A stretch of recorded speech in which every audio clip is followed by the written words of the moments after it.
कि इंडिया से इनको डिपोर्ट किया जाएगा। रघुपुरा पुलिस स्टेशन में क्या केस डाला, क्या क्या क्या कौन सी धारा लगी इन पर?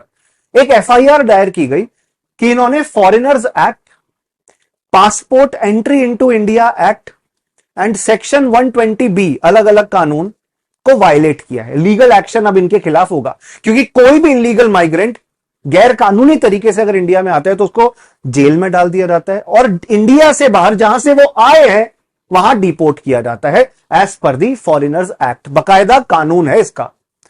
और क्योंकि प्रॉपर वीजा के साथ नहीं आए हैं, passport entry into India act 1920 नाम के कानून के तहत इनको पनिशमेंट दी जाएगी। तो ये कानून वायलेट हो रहे हैं। इसके अलावा section 120B of IPC, Indian penal code का सेक्शन 120, जो कि क्या कहता है? 120B कहता है पार्टी टू क्रिमिनल कॉन्स्पिरेसी, आपराधिक तौर पे गठजोड़ करके कॉन्स्पिरेसी षड्यंत्र चलाया गया है, ठीक है ना, जिसमें सचिन मीना इनके साथ थे, तो उन पर भी सेक्शन 34 लगेगा आईपीसी का, कि उनका भी कॉमन इंटेंशन था क्रिमिनल कॉन्स्पिरेसी का, इंडियन पीनल कोड के लॉ को ब्रेक किया, जिस वजह से एक बहुत बड़ी डिबेट भी शुरू हो गई। और बस इतना ही नहीं, इंडिया में कई सारी कंगारू कोर्ट्स मतलब आपने देखा है ना, स्टूडियो में पत्रकार बैठे रहते हैं, the nation wants to know. कुछ ग्रुप्स के द्वारा कहा जा रहा है कि वो इनको इंडिया में नहीं रहने देंगे, ये एक पाकिस्तानी जासूस है और इनको मार देना चाहिए। कुछ लोगों के द्वारा कहा जा रहा है कि इनको कंपैशन देना चाहिए। सिटीजनशिप अमेंडमेंट एक्ट 2019 में 3 देश, पाकिस्तान, अफगानिस्तान और बांग्लादेश से जो माइनॉरिटी कम्युनिटीज इंडिया आई है, बुद्धिस्ट, पारसी, जैन, हिंदू, सिख, क्रिश्चियन, उनको तो आप भारत की नागरिकता दे रहे हो, तो इनको क्यों नहीं? अनफॉर्चुनेटली इन तीन देशों में से इन 6 माइनॉरिटी रिलीजन से बिलोंग नहीं करती हैं। She is a Muslim lady, तो इनको इनके प्रोविजंस के तहत इंडिया में सहायता नहीं मिल सकती है। अगर ये इंडिया आना चाहती है, she has to follow the proper due process of law.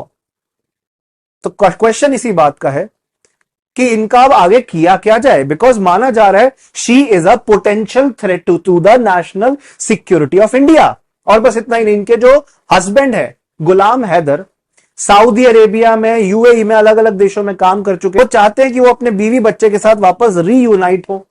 उन्होंने अपील किया है पाकिस्तानी अथॉरिटीज से, और पाकिस्तानी अथॉरिटीज ने अपील किया है इंडियन अथॉरिटीज से कि इनको वापस पाकिस्तान में ले जाएं। Now it is her decision. एक बहुत फेमस मीम है ना, it's her choice. Well that choice doesn't prevail here because it's an international issue. हर जगह इट्स हर चॉइस तो नहीं चल सकता ना, it's an international issue. You have to follow the law. हम एक वुमेन राइट को समझ पा रहे हैं, हम एक इशू को समझ पा रहे हैं जहां पे वो चाहती हैं कि वो डोमेस्टिक वायलेंस के फेर में वापस ना जाए, तो वो तो ध्यान पाकिस्तान की अथॉरिटीज को रखना होगा ना। इंडिया की जिम्मेदारी थोड़ी ना है कि पाकिस्तान में अगर डोमेस्टिक वायलेंस हो रहा है तो इंडियन अथॉरिटीज उस पर एक्शन ले, ये हमारी जिम्मेदारी थोड़ी ना है। तो her decision to stay with Sachin who is a Hindu and she is a Muslim, इसको जातिवाद और धर्म से भी जोड़ दिया लोगों ने, जिससे पाकिस्तान में जिस ट्राइब से ये बिलोंग करती हैं, वो ट्राइब, वो जनजाति भी इनसे नाराज है और कह रहे हैं आएंगे ही तो मार देंगे। वापस मौत के मुंह में भेजने की बात है, अगर इन्हें वापस भेजा भी इन्हें। तो बस मैं यही कहना चाहता हूं, it is a illegal thing what she has done, और आगे क्या होगा उसके लिए जांच चल रही है। एटीएस भी इंक्लूड हो चुका है। गवर्नमेंट, सेंट्रल गवर्नमेंट की जिम्मेदारी है कौन इंडिया में एंटर कर रहा है, कौन इंडिया से जा रहा है, लीगली आए हैं, इलीगल आए हैं, इस चीज का जांच करना, इस चीज का ध्यान रखना, क्योंकि सिटीजनशिप एक्ट के प्रोविजंस के तहत इंडिया के अंदर ये सारे एस्पेक्ट्स फॉलो होते हैं। आपको इंडिया में नागरिकता लेनी है, आपको इंडिया में रजिस्ट्रेशन करना होगा या नेचुरलाइजेशन करना होगा कुछ साल इंडिया में रहने के बाद, तभी जाकर आप भारत के नागरिक बन सकते हैं। तो एक तो लीगल एस्पेक्ट वाली बात आई, क्योंकि लीगली ये इंडिया की सिटीजन बनी नहीं है। अगर मैं फॉरेनर्स एक्ट 1946 का सेक्शन 3 आपको बताऊं, तो इलीगल फॉरेन नेशनल्स को इंडिया के बाहर डिपोर्ट किया जाता है जहां से वो आए हैं। और passport entry into India act 1920 के बारे में बताऊं, तो इलीगल फॉरेनर्स को चाहे फोर्स का, चाहे शक्ति बल का इस्तेमाल करना पड़े, पर इंडिया से बाहर निकालना होता है। इंडिया ने इन्हें रेफ्यूज दी नहीं है और इंडिया इन्हें रेफ्यूज दे नहीं सकता। इंडिया इन्हें रेफ्यूजी क्यों नहीं मान सकता जानते हैं? उसका रीजन ये, because India is not signatory to the 1951 refugee convention. International level पे कन्वेंशन है, हमने उसको साइन ही नहीं किया है, तो लीगली हम किसी को रेफ्यूजी का स्टेटस दे ही नहीं सकते हैं। और बस उतना ही नहीं, उसका एक 1967 का प्रोटोकॉल है, हमने तो वो तक साइन नहीं किया हुआ है। तो फॉरेनर्स एक्ट और पासपोर्ट एक्ट के प्रोविजंस के खिलाफ है, और ना ही इन्हें रेफ्यूजी का स्टेटस मिल सकता है। तो इनके साथ जो सलूक किया जाएगा वो यही है कि इंडिया से इनको डिपोर्ट किया जाएगा। और बस इतना ही नहीं, इलीगल माइग्रेंट कोई भी इस तरीके से इंडिया में आएगा तो उनको डिपोर्ट करने के अलावा there is no other choice, there is no other option.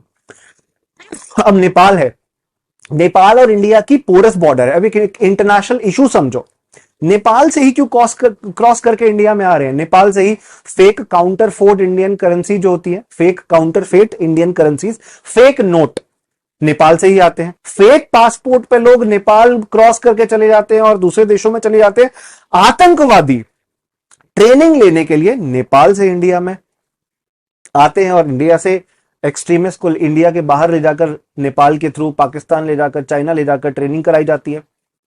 Nepal की बॉर्डर पे सशस्त्र सीमा बल है जो कि एक सेंट्रल आर्म पुलिस फोर्स है, वो इस चीज को क्यों नहीं रोक पाई? सिक्योरिटी लैप्स कहां हुआ? इस चीज की जांच होनी चाहिए। इंडिया और नेपाल की एक पीस एंड फ्रेंडशिप ट्रीटी है 1951 की, उसमें सेक्शन 7 ये कहता है कि बाउंड्री पर, बॉर्डर पर इंडिया और नेपाल के फेंसिंग नहीं होगी, जैसे इंडिया पाकिस्तान की साइड है या जैसे इंडिया और बांग्लादेश की साइड है, उतनी स्ट्रॉन्ग फेंसिंग नहीं होगी। हालांकि फेंसिंग पिछले कुछ सालों में बढ़ाई गई है, बट ऐसे फेंसिंग नहीं है अभी फिलहाल जितना होना चाहिए, जिस लेवल पे हमें जो एक पूरा बॉर्डर मैनेजमेंट होना चाहिए वो नहीं हो रहा। एक और एग्जांपल देता हूं, इकरा जो पाकिस्तान के एक सिटीजन थे, वो बेंगलोर में हमारी सिक्योरिटी फोर्सेस के द्वारा पकड़े गए थे। तो कोई भी फॉरेन नेशनल, चाहे पाकिस्तानी हो चाहे इंडिया में रह रहा हो गैर कानूनी तरीके से, अगर इलीगली आए हैं तो इंडिया के सिटीजन नहीं बन सकते। इंडिया में अगर आकर नागरिकता लेनी है, अदनान सामी ने तो ली, Adnan Sami singer, very famous singer, थोड़ी सी तो लिफ्ट करा दे। He was a Pakistani origin person जो कैनेडियन सिटीजन थे, इंडिया में आके रहे, इंडिया में 11 साल रहे। कॉन्टिन्यूसली आपको इंडिया में 11 साल रहना है, इंडिया में रहना पड़ेगा 11 ईयर्स के लिए। You have to stay within our country. Once you fulfil the condition of the citizenship act, then you become the citizen of India, तब आपको सिटीजनशिप मिलती है। एक और बहुत बड़ी प्रॉब्लम है, मैंने यहां क्या लिखा है, लव वर्सेस लॉ। यहां पर बहुत ज्यादा ट्रायल बाय मीडिया हो रहा है। मीडिया पूरे दिन, सीमा हैदर ने ये किया, सीमा हैदर ने डांस किया, सीमा हैदर ने रोटी बनाई, एक मुस्लिम बहू ने हिंदू घर में रोटी बनाई। मैं ये आर्टिकल पढ़कर मुझे डिस्प्लिन लेने की जरूरत पड़ गई थी। Is this ethical the way we are writing these things? Media, mainstream media में एथिक्स को लगता है बैक सीट ले चुका है। कंगारू कोर्ट्स आपने एक न्यूज चैनल में, न्यूज रूम में बिठा रखा है और डिबेट करा रहे हो। अरे ये सरकार का मामला है, सरकार इसको देखेगी। It is a matter of one person who is a foreign national and the government. सरकार और एक विदेशी व्यक्ति का मामला है, उस पर कार्रवाई की जाएगी। मीडिया हाउसेस बैठकर टीआरपी के लिए इस पर डिस्कशन किए जा रहे हैं, इनको धमकियां दी जा रही हैं। This is not the right thing to do. It is not the माफ कीजिएगा, it is not the right thing to do. इसीलिए हम बहुत ज्यादा ट्रायल बाय मीडिया देख रहे हैं जो हमारे देश के अंदर जस्टिस की फंक्शनिंग को, पुलिस की फंक्शनिंग को इंपैक्ट करती है, लोगों के माइंडसेट को चेंज करती है, लोगों के माइंडसेट को इन्फ्लुएंस करती है। समझ नहीं आ पाता what is fake, what is real. और एक लोकतांत्रिक देश के लिए गलत है, बिकॉज आप किसी भी सही चीज को गलत और गलत चीज को सही दिखा सकते हो, हिंसा फैला सकते हो, दुश्मनी फैला सकते हो, दंगे फैला सकते हो। और राइट टू प्राइवेसी जो कि फंडामेंटल राइट है, इंडियन कॉन्स्टिट्यूशन के आर्टिकल 21 के तहत सुप्रीम कोर्ट के कहने पर, जब सुप्रीम कोर्ट ने पुट्टास्वामी जजमेंट में यह अधिकार आप सबको दिया, कि उसका वायलेशन है। What media is doing? It is between authorities of two countries. Pakistan के काउंसलेट को हमने परमिशन दी कि आप आके इन्वेस्टिगेट करिए, इस मामले की जांच करिए, वो जांच कर भी रहे हैं। बस मैं फाइनली यही कहना चाहता हूं कि इसका सोल्यूशन यही है that she will be deported, right. आप इलीगल एस्पेक्ट्स में ह्यूमैनिटी नहीं शो कर सकते, क्योंकि पहले तो लॉ ब्रेक हुआ है, एंड अगर ये पॉसिबल है that she is ISI agent, तो as it goes against the internal security. तो इसकी निष्पक्ष जांच, और ये जांच होनी चाहिए कि कैसे वो इंडिया में आई। ऐसा कोई अगर पूरा एक गैंग चल रहा है जो कि पाकिस्तान से या दूसरे देशों से इंडिया में लोगों को लाता है पैसे के बदले, तो उनको पूरी तरह जमीन में गाड़ दो, nip them into the bud.